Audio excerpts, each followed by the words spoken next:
You know, sometimes a film comes along and it just sticks with you. It sparks conversations, challenges perspective, and stays relevant for years, even decades. Absolutely. And that's exactly why we're taking this deep dive into Ousmane Sembène's 1966 masterpiece, Black Girl. It's incredible to think that this film was the first feature film made in Africa by a sub-Saharan African director to gain international recognition. A groundbreaking achievement. It was a declaration, a moment where African cinema stepped onto the world stage. And Sembène, he didn't just open the door, he kicked it wide open. And he did it through the story of Diouana. Her story is so powerful. Her silence speaks volumes. One detail that struck me was that Mbissine Thérèse Diop, the actress who played Diouana, she was actually a seamstress. She even made her own costumes for the film. Wow, talk about dedication. It speaks to how much this role must have meant to her. Absolutely. And her performance is just captivating. Sembène relies heavily on close-ups, capturing every flicker of emotion in her eyes. And those close-ups are even more powerful when you consider they layered her internal monologue, dubbed in French, over those scenes. It's subtle, but it speaks to the lasting impact of colonialism on language and expression. It's a good reminder that Sembène's journey to becoming a filmmaker wasn't just about a career, it was about reclaiming a narrative. Precisely. His background was deeply rooted in labor movements, social justice. He was a self-taught writer who found his voice through novels. But he saw the power of film. He recognized its ability to reach a wider audience, to transcend language barriers in a way that perhaps the written word couldn't. He called his style of filmmaking cigarette butt cinema. Cigarette butt cinema. Now that's a striking image. What did he mean by that? Imagine gathering discarded film scraps, leftovers from a system designed to silence him, and transforming them into a powerful form of expression. That's Sembène for you. Resourceful, defiant, and determined to tell the stories that mattered. It was a direct challenge to the colonial gaze, a refusal to be silenced. And this spirit of resistance, it's woven into the very fabric of Black Girl. And you see that so clearly in his choice to film in black and white, which might seem like a purely stylistic choice. But it was so much more than that. Filming in black and white wasn't just practical. It was a deliberate decision to avoid romanticizing France. And it creates this stark contrast between the vibrancy of Dakar and the almost sterile whiteness of the French apartment where Diouana finds herself trapped. Precisely. He wanted viewers to confront the stark reality of her situation, to see the world through her eyes. And in the midst of all this, there's her silence. Which speaks volumes. It becomes a form of resistance. She's forced into this box, expected to be a silent servant. But Sembène allows us to hear her inner thoughts through her voiceover. It's a potent reminder of how often marginalized voices are silenced. And when those voices do erupt, the impact can be unforgettable. Absolutely. Like that dinner party scene in Black Girl, for instance. It's one of those scenes that just stays with you long after the credits roll. Oh, that dinner party scene.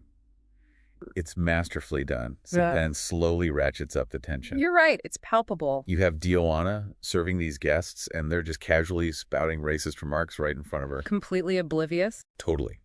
And it just lays bare the dehumanizing impact of colonialism in such a visceral way. And then it's not just the words. It escalates to that moment when one of the guests forces himself on Diouana, steals a kiss. Ugh. It's sickening. It makes your skin crawl. That act, it's not just about violating Diouana, it speaks to something much larger. Yeah. The exploitation of black women under colonialism. Exactly. They are reduced to objects of desire for the colonizer. It's a stark reminder that even though Black Girl is set in 1960s France, these themes, they still resonate so strongly today. They do, and Sembène uses symbolism to underscore those universal truths, like we talked about the mask.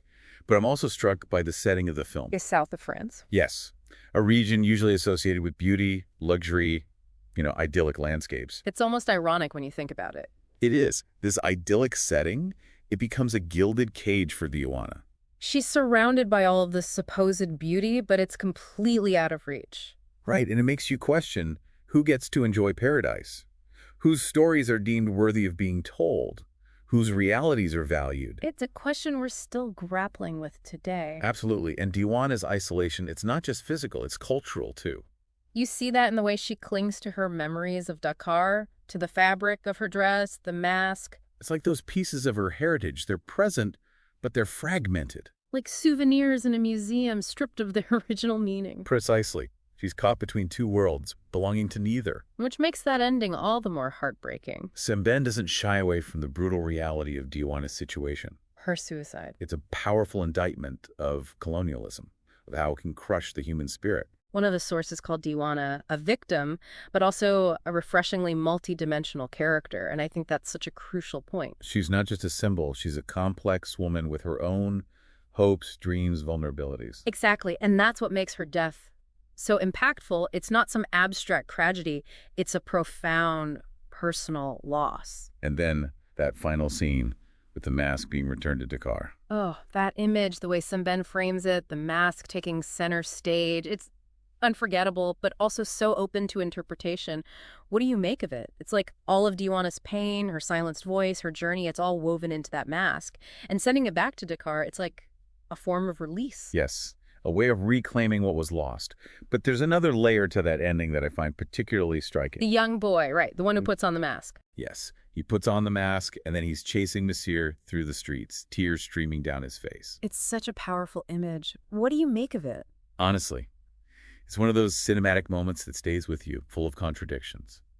On the one hand, there's defiance in his eyes, a reclaiming of agency, but those tears. Right. It suggests a deep, maybe even generational trauma. Like, even though the mask has been returned, the scars of colonialism, they run deep. Exactly. It's a reminder that these systems of oppression, they don't simply vanish overnight. Their legacy lingers. And Sembène doesn't shy away from that complexity. He forces us to sit with the discomfort, to acknowledge the lasting impact of these injustices. He challenges us to look beyond easy answers and simplistic solutions. It makes you think, what are the masks we still wear today? And whose voices are still being silenced? What do you think?